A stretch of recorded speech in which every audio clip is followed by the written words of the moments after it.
This is Inspiring Minds, a podcast focused on thought-provoking conversations between BSB students and our world-class faculty. Hello and welcome. My name is Thomas Rodriguez. I'm a senior international business and marketing major here at the Villanova School of Business. I am lucky enough to be talking today with Dr. Aronte Bennett. Dr. Bennett, how are you today? I am well, thank you. How are you? Good. We're going to be talking today about her recent article, Shopping While Non-White, Racial Discrimination Amongst Minority Consumers.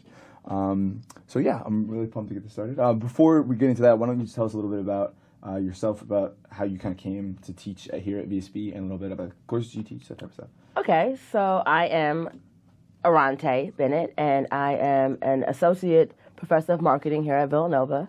This is my 6th year on campus, and I joined Villanova immediately after graduating from NYU's PhD program. I came to Villanova for a variety of reasons, most notably the group of faculty that had already assembled. So our department, generally speaking, focuses on public policy. Right. So our work is usually marketing, but marketing for the greater good versus marketing to promote products or consumerism. And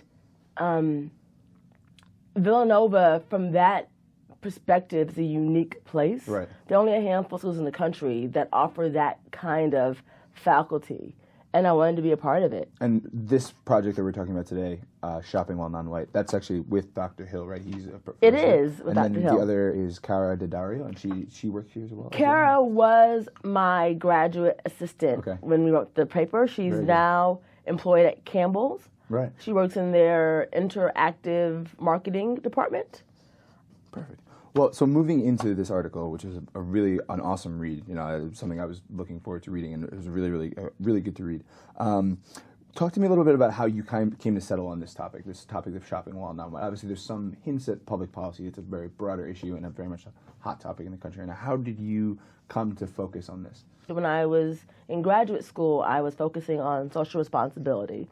And when I joined Villanova, that was still my focus. Sometime around 3 years ago, I encountered a consultant named Chris Malone, and Chris was working on a concept around brands as intentional agents. So brands as people. And in a very circumvent way, it stemmed out of the Supreme Court Citizens United ruling. Okay. So when corporations were viewed as people and what that meant. And this is not entirely related, but tangential to that ruling. And so Chris offered us a data set, and while everyone else is looking at the data in terms of if we view brands as people, Dr. Hill and I were interested in the differences in the way people viewed brands as people. So if there was an underlying difference based on your personal experiences that would color how you viewed a brand. And from that, we understood that that perspective was not universal, and that was essentially the small grain that started us on the path that eventually got us to a point where we were looking at shopping while non-white. And again, so that kind of led you into this. How did you kind of focus on the whole? So give me to the part where you switched into the whole discrimination aspect, the whole fact of consumers being, consumer discrimination being so, not rampant in the marketplace, but being present in the marketplace. How do you get to that aspect of it? So I like to think of this as a trilogy, with the first installment, or the prequel, if you will, being that paper where we looked at the non-universality of this theory, how it didn't apply evenly across all people. And the differences we found were mostly racial and ethnic. So then we began to explore the way that consumers were having marketplace experiences based on their ethnicity or race. And what we were finding was that there was a huge disparity in the experiences consumers were having. So that then prompted us to look specifically at discrimination while shopping and how that may or may not be a function of your racial identifiers. For sure. And that's how we got to the third part of the trilogy. The third part of the trilogy, which is it's a current paper, yes. For sure. So going into this study, what did you expect to find, or what were some things you might thought you would find when developing your hypotheses, and what is something that you actually found that might have surprised you in a way that you didn't think it would? So as we were developing this research project, there was a lot happening in the American media. There was a recent case of a young man at that point in 2013 who had been arrested on suspicions of shoplifting at Barney's. He purchased a designer belt with a credit card, and once he produced the receipt, they then suggested that he had committed credit card fraud. And this young man, though not wealthy, had saved his money from his part-time job to buy this belt. He was a young black man, and his arrest was a function of the belief that he was in no way able to purchase this belt legitimately. And so a series of those kind of events started us considering the idea that minorities in general have more aggressive or less pleasant interactions in the marketplace. They often experience discrimination. So we expected that there would be a higher level of discrimination for minorities versus majority American population, those being of Anglo-Saxon descent. We also thought that because discrimination is a focus or a function of racial difference, anyone who is different than the majority would be treated similarly. So we're looking for similarities and experiences across minority groups without regard to their racial or ethnic background. So we thought that African Americans, Latino Americans, Asian Americans would all have similarly high experiences with discrimination. Lastly, we thought that based on their experiences, that these groups would have similar beliefs about the widespread nature of discrimination. So tell me a little bit about the findings that kind of came from those hypotheses. In this case, we found good evidence that minorities do in fact experience significantly more discrimination in the marketplace than do majority consumers. We also found the similarity that we were looking for across minorities. They were reporting similar experiences for the most part. Now, what surprised us, or me at very least, was that although they reported similar experiences, they had disparities in the amount of discrimination they thought was taking place in general. So African Americans tended to believe that there was there were many more instances of discrimination in general happening in the marketplace than did other minorities. And we don't yet understand why that's the case, but that's a really interesting finding. Absolutely. And I remember reading this, I believe it was you mentioned that in relation to that hypothesis of it not being as kind of across the board, they thought all in the same breath that Hispanic Americans, and I think it was Asian Americans as well, found it more to be the exception rather than the rule. I think that was the phrasing used in the paper. Can you speak a little bit more to that? That was for me the most surprising thing. So we don't have any evidence of it, right? But what we are under the impression of is that African Americans historically and currently are made very aware of instances when they're being discriminated against. It ends up being in the press, right? There is currently a Black Lives Matter campaign. We are hyper aware of Ferguson. We're aware of Baltimore. We're aware of Spring Valley in South Carolina. There are all these things that make us more aware than not of the potential for mistreatment across the board.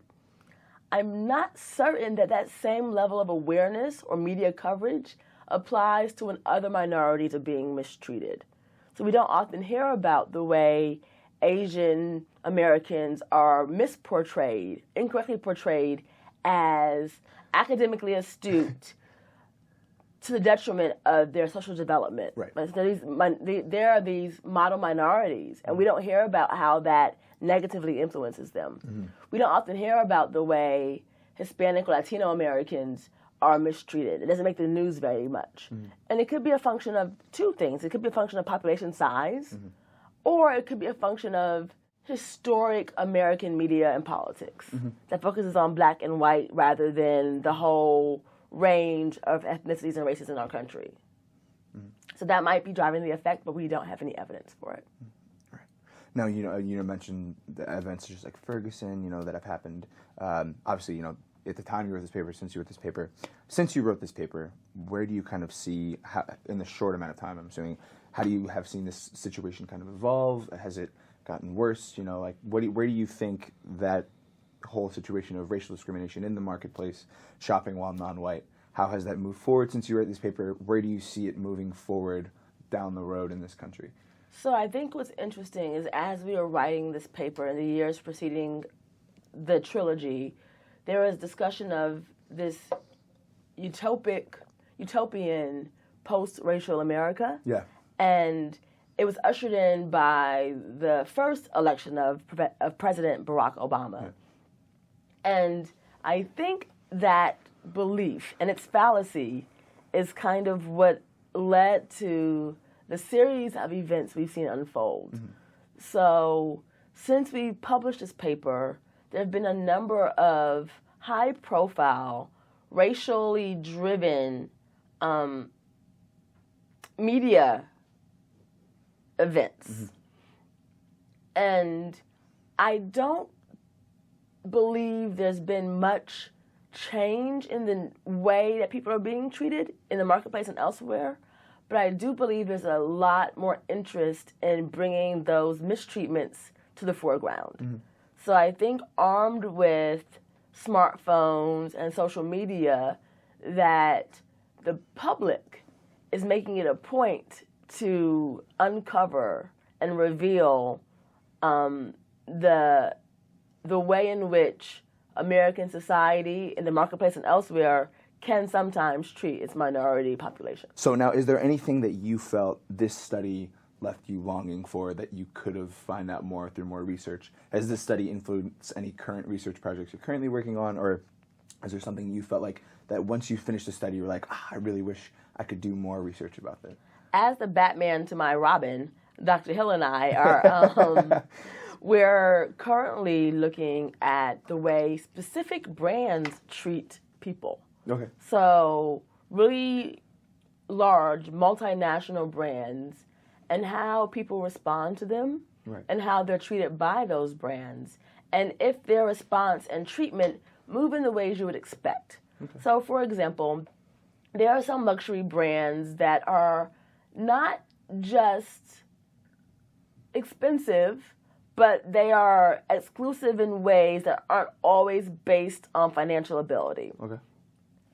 A few years back, Oprah Winfrey, notably one of America's most wealthy women, was shopping in Europe, and a saleswoman refused to show her a bag because, one, she didn't recognize Oprah or her wealth, mm-hmm, and two, was under the mistaken belief that a woman who was of a certain age and a certain race was in no way able to purchase, right, this bag. And so those kind of episodes have propelled us to look at the relationship between particular brands and consumer response, mm-hmm, and we're fairly positive there are going to be some brands that are cruel and possibly discriminatory toward minorities that still benefit from minority desire, right, to purchase those brands. Mm-hmm. So that's bringing still some of the aspects from this shopping while non-white, the whole aspects of racial discrimination, over to this new thing.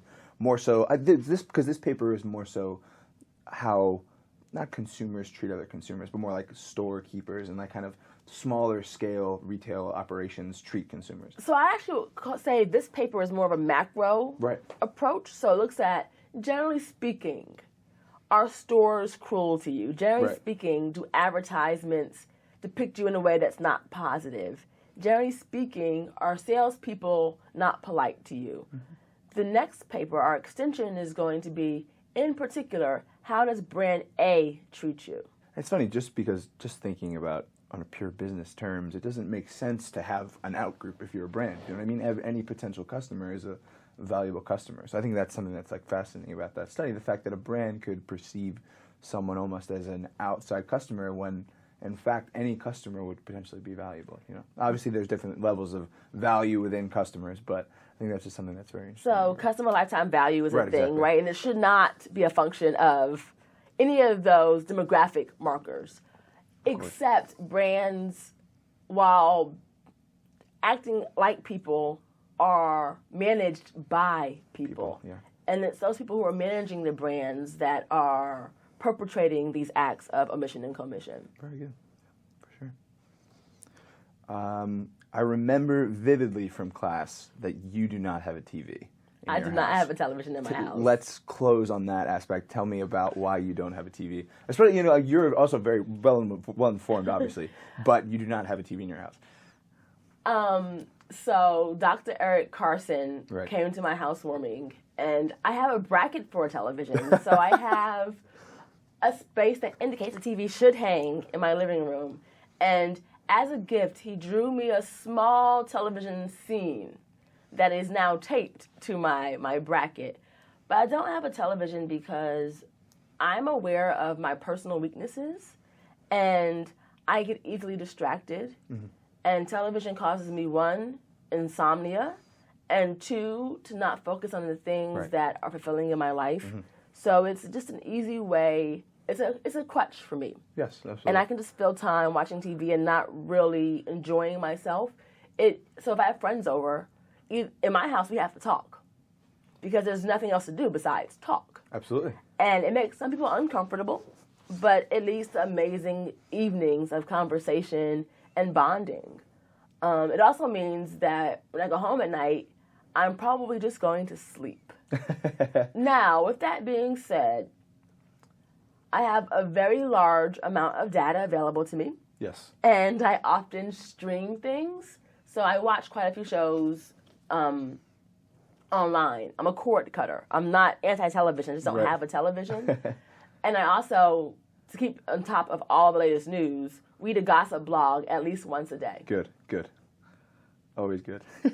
Perfect. Well, on the topic of talking, it's been lovely talking to you today. So thank you very much for listening. Again, I'm Thomas Rodriguez, and I'd like to thank Dr. Aronte Bennett for taking the time to speak to me today. Again, her article is Shopping While Non-White, Racial Discrimination Among Minority Consumers. Thank you again, Dr. Bennett, for taking the time out to speak with me. Thank you for having me. Absolutely.